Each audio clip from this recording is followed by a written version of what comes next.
It just occurred to me that there might be a few people on social media that are probably wondering who I am and why I'm just somebody throwing out posts on social media. Someone whose music they never heard, someone who they really don't know, who they haven't explored yet. And that's a fair question. I think there are a couple of my followers who probably really want to know what's going on with my life, and maybe even friends from high school too. Um, I'm not sure how long this video will be, but I'll kind of just talk about what I'm all about, where I'm at with my life right now. So I am 27, 3 years from 30, and it's not fun. I still feel like I'm 17 though, which is great. The reason I chose music is because, to be honest, it's always something that's been a distraction for me, but also like a very therapeutic, like healing thing. Listening to the right music, I think for most people, like pulls you away from the world. It puts you in your own immersive, like sensory experience. That's the same exact reason why I love it. I saw the movie Bohemian Rhapsody about the Queen band and Freddie Mercury back in 2018. I was a sophomore in college. Me and my best friend were, I guess he was a Queen fan. I had no idea who Queen was. I just thought the trailer looked cool. But my parents raised me on 80s pop, so naturally I was curious.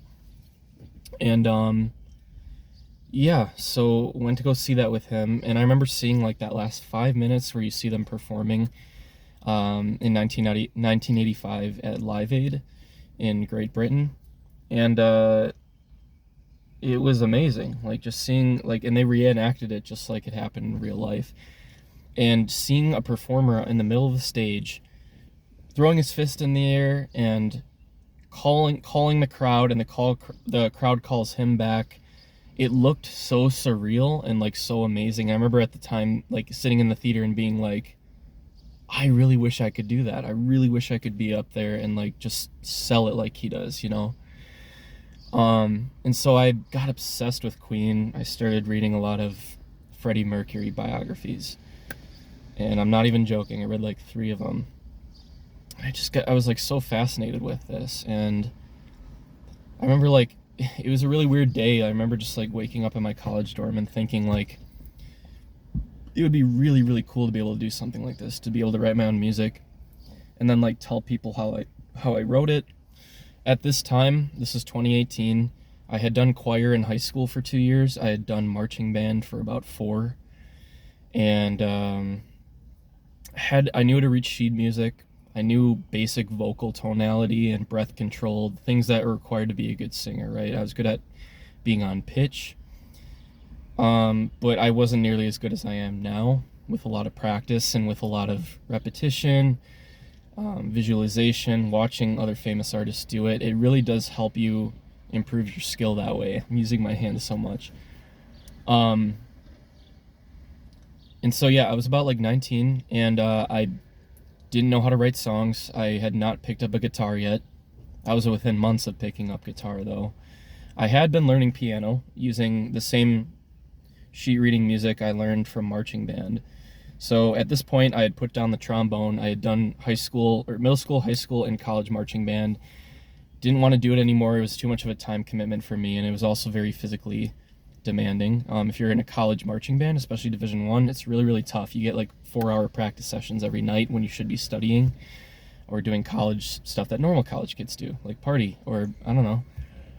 So, yeah, by the time I was 19, I really didn't know how to do much. I basically just had some basic music theory knowledge.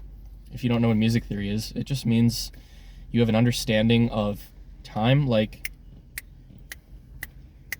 most songs have this kind of structure, or most other pop songs have this kind of structure.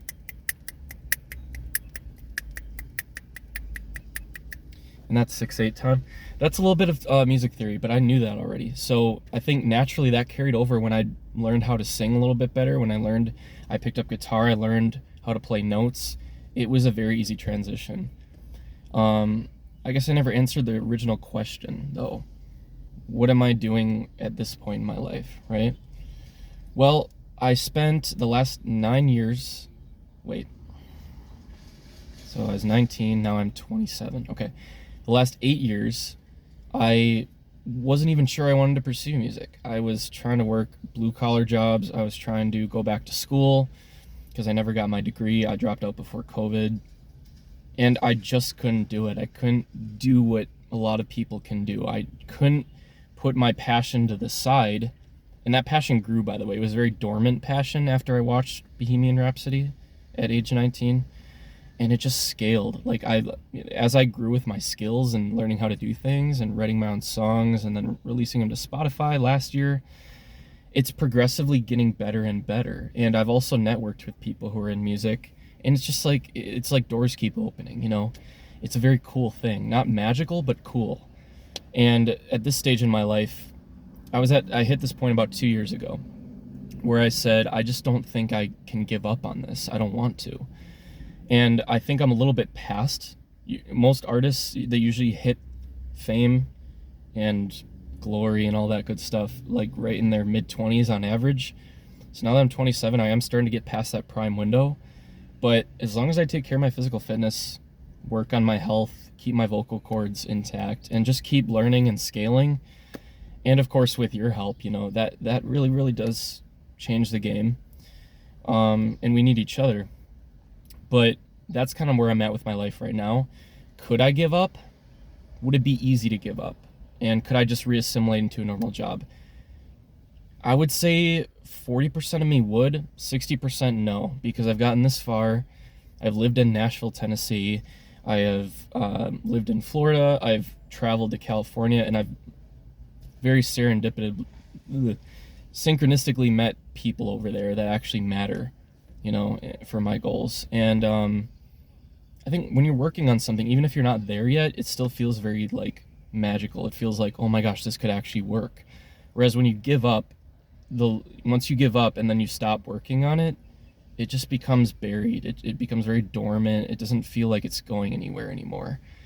So if anything, I'm doing this for the feeling. But I always say, like, there are pros and cons to something like music fame.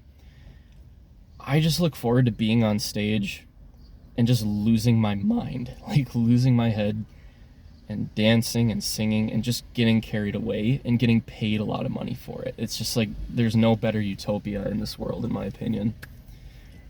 Yeah, this wasn't a terribly long video. Probably release this to YouTube. That gives you a little bit of understanding where I'm at with my life right now. And then for work, I guess I could tell you what I'm doing. Right now I'm going back into serving, bartending. I've done that for a lot of years. It just comes natural, meet really cool people through it. It's a very simple job where I can work on music on the side. Before that, the last 2 years, I've been doing Uber driving. So I've also been doing that while traveling the country a little bit. I've been in the Midwest, the South, the Southwest, and I look forward to going back to the West. I'm originally from Wisconsin, so I'm back home right now for the rest of summer, and it'll be a nice, cool summer. Everywhere else, it's going to be steaming hot. And then planning on going out west. I have to sort out some personal life things first. But if I get those resolved, I'm going to go out west, see some friends in California, and just be around that kind of energy. I'm really looking forward to that. Because California has my name written all over it. I love West Coast mentality, lifestyle, people. It's just all the rage over there. But I just can't get into matcha lattes, though. I really can't. I know everyone's like drinking those now, especially in California. I'm not ever going to drink those, so... Other than that, we'll come out with more long-form content. If you watch this video, thanks a lot. Subscribe. Stay on the train with me. We're gonna get even higher. It's gonna get even better. I'm gonna re-record some songs. I'm gonna release new ones. And as I keep learning, you guys are gonna see better content. Like this probably is gonna be edited like shit.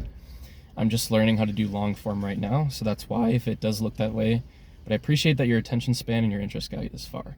And you guys have a good rest of your Saturday.